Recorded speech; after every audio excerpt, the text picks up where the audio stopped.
I guess this is what Onizuka might call a teacher's lounge.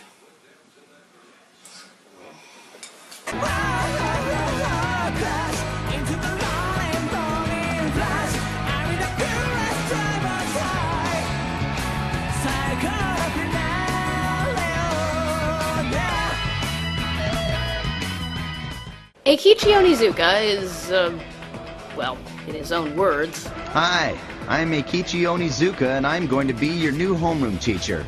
I'm 22 years old and very single.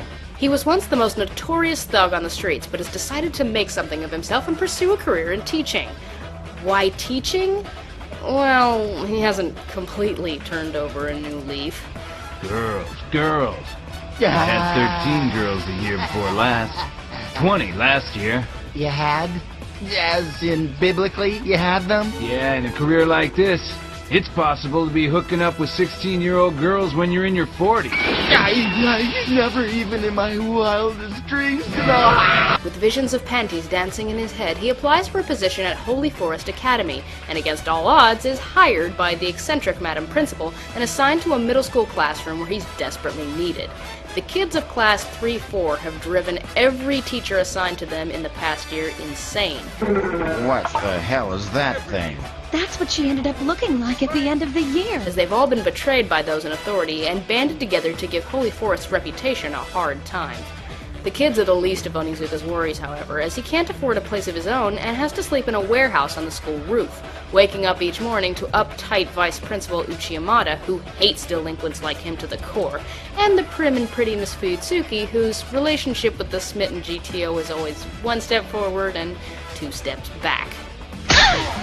With the promise of booty now only a broken dream, Onizuka sets out to prove that even a 22-year-old virgin with an IQ of 50 can become the greatest teacher Holy Forest, no, the world, has ever known. School's in session, gentlemen. And teacher's gonna teach you your first lesson. On the technical side of things, GTO kinda looks like it was meant to be a live-action series. The way it's written, the way it's shot, even the way it's animated feel like rough storyboards for a live-action TV drama, not an animated anything. Well, that is before the jokes kick in. A king cobra, it's adorable. I'm not falling for that. Don't even try to change the subject.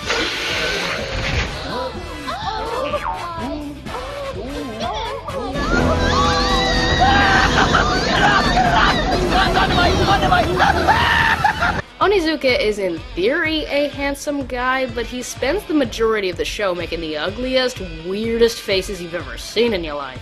I can't take it, I can't take it, I can't take it, I can't.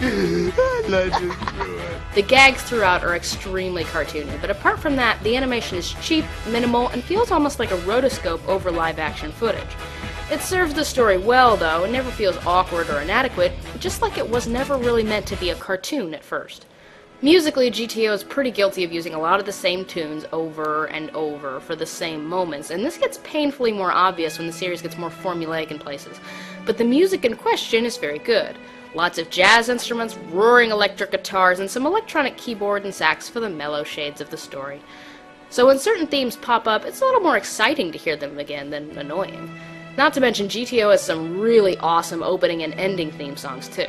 Vocally, GTO is very funny and touching in Japanese, sometimes overwrought, yeah, but it's a high school dramedy, so it's supposed to be. The sub is a solid listen here. That being said, GTO is one of very few series I always watch in dub, no matter what, and it's not because it's better. Oh, no, it's not. You're familiar with the phrase, so bad it's good? Well, GTO's dub is so bad it's amazing. It's not that it's poorly acted, it's more that Tokyo Pop is a manga company and doesn't pick up much anime, much less dub it. So in many cases they appear to have no clue what they're doing, which is what resulted in their embarrassing reversion of Initial D. In this case, Steve Blum, Kirk Thornton, and Wendy Lee were cast as nearly half the roles. No, really. Right, pal, I see. Wow, amazing story. Yeah, it is amazing. So what do you say you cut me some slack, huh? And every other well-known voice actor in the area filled in the leftover cracks in places you'd least expect to hear them. If everyone finds out that I got beaten by a girl... A girl? Wow, that is embarrassing. See, You think it's dumb too? At least that's the way I see it, butt sniffer. The writers were presumably told to just cut loose and have fun, and so were the voice actors, and the result is, well, absolutely hysterical.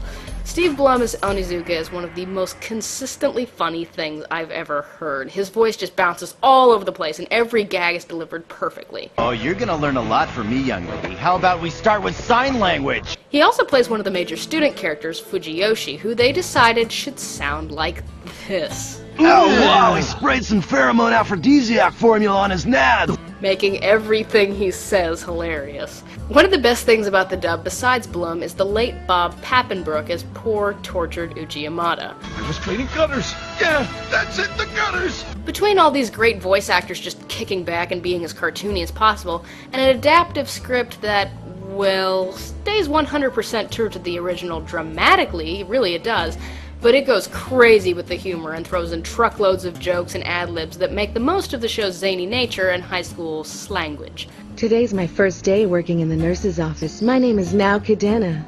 You can call me Now. Call you now? I mean, look at me. I'm an angel. I got wings. Would an angel play with kinky sex horses? I don't think so. A grown man in an angel costume might. There's a name for people like you. I'll give you a hint. It starts with B, and it ends with Och. Now, for about the first third of the show, the dramatic moments can be too broad, sometimes they just don't work. I do think their poor choice for Kikuchi's voice was way too evil nerd for a character that's only an evil nerd for a couple episodes. You're always thinking one evil step ahead, man. Don't be ridiculous. I think 5 evil steps ahead. But in my opinion, it's a small price to pay for so much fun. So you might be predicting that this is another one of those troubled kids dramas about an inspiring teacher struggling to show these battered kids just what they're capable of and blah, blah, blah, blah. No, this really isn't one of those at all. Onizuka is more the type to let the inmates take over the asylum than administer any hard knocks. But when you take into account that this is a Japanese school, it turns the whole silly affair into an interesting little bit of social commentary. Japanese schools are a little infamous for being intense, strict, and unkind in a corporal punishment kind of way to the kids who can't hack it. They pressure students to be successful at any cost and tell them your duty to society takes precedence of the happiness of following pipe dreams. As adults, we know there's some truth to this, but it's a soul-crushing thing to raise kids on. Is this accusation valid? I don't know, I've never gone to a Japanese school, but if GTO and many other series like it are any indication, there's enough truth to it to merit a little rebuttal. So Onizuka doesn't need to tell these kids to work hard and make something of themselves, they get enough of that already. He's a dropout himself who got a teaching position by chance, and the kids are rebelling against the authoritarian bullcrap by taking out their frustrations on him, whether he deserves it or not. Onizuka is much more interested in just showing them what it takes to be a good person, because that's what they need. You inflict verbal abuse that's twice as damaging as anything they could dish out. How do you do that and still call yourself a teacher? It's because of teachers like you that those kids are systematically squeezed out of any safe haven that they might have ever known. If this is what you call education, I don't want to be a teacher. He shows the guys how to live up to their words and be real men, and shows the women that bitching and manipulating others only makes them dependent on unsavory people. And he does it all quite by accident, just through his actions day to day. He's not a Marty Stew character by any means, though. He's stupid, violent, perverted, and up to this point, very much a failure at life. But unlike the other adults running the school, he knows what's important, so even if almost all his decisions are terrible ideas, it's his principles that count and force the kids to do the right thing and change for the better. And then save their teacher's hide in gratitude.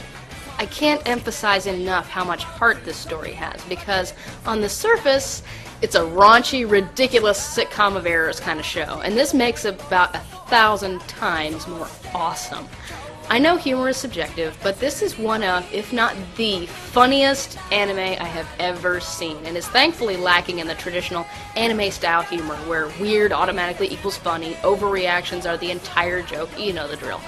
The episodes here are craftily constructed, frequently unpredictable, and just silly and dirty enough without trying too hard. Tonight, a man and a woman will lay side by side together under this very roof and have incredible study sessions every night for a week. It starts getting more serious and more repetitive in about the last third, but even then it delivers some real whammies, and the finale is well worth the long haul, both comedically and dramatically. It's hard to review a comedy and come up with much to say. I don't want to spoil any of the jokes, and it's hard to describe the style, but this series' defining factor is definitely how wildly hilarious it is. That's why I spent a lot more time talking about the heartwarming element to the series and the profound values it has to share, even if they're from a pretty dorky source. Actually, dorky is a good word for the sentimental side of GTO on the whole. It can be very after-school specially in its lessons, and a little too corny for its own good sometimes, saved only through Onizuka's volatile and unorthodox methods. He's a great character, socially commentative without being hateful, heroic without being heroic, and terrifically funny. So, advance warning, it's cheesy and extreme now and again, but thanks to Onizuka, in a way we really just want to laugh at and accept. Now for the bad news. Great Teacher Onizuka was originally released by Tokyopop, but is currently out of print, so if you want to own it, you gotta do a little hunting. The original manga by Toru Fujisawa was also available from Tokyopop, and also just went out of print. Well then. A live-action TV drama of GTO was never brought overseas, and now it was produced before the anime, became one of the most watched programs in Japan's broadcast history at the time, and its co-stars playing Onizuka and Fuyutsuki, who met on the set, even fell in love and got married, which helped the show's image even more, as you can imagine. A live-action film about Onizuka's substitute teaching in the countryside, which grossed well but wasn't too well received critically, is available from Media Blasters. So hey, the worst incarnation of the story is the easiest to find. Also, and I haven't gotten to say this in a long time, there are bloopers on these. I'm furly. I'm very furly. You got real nice boobs, Teach. All in all, GTO is a raucously funny high school comedy with a lot of heart and dozens of great characters. It can get rambly and episodic in the middle, but spikes in some really great arcs throughout to keep it interesting all the way to the end. I guess it could be seen as a little too cheesy in some places, but it's hardly a flaw so much as a good counterpoint to the rather irreverent take on the whole inspirational teacher drama. This is a real classic, and I give it 3.5 indescribable noises.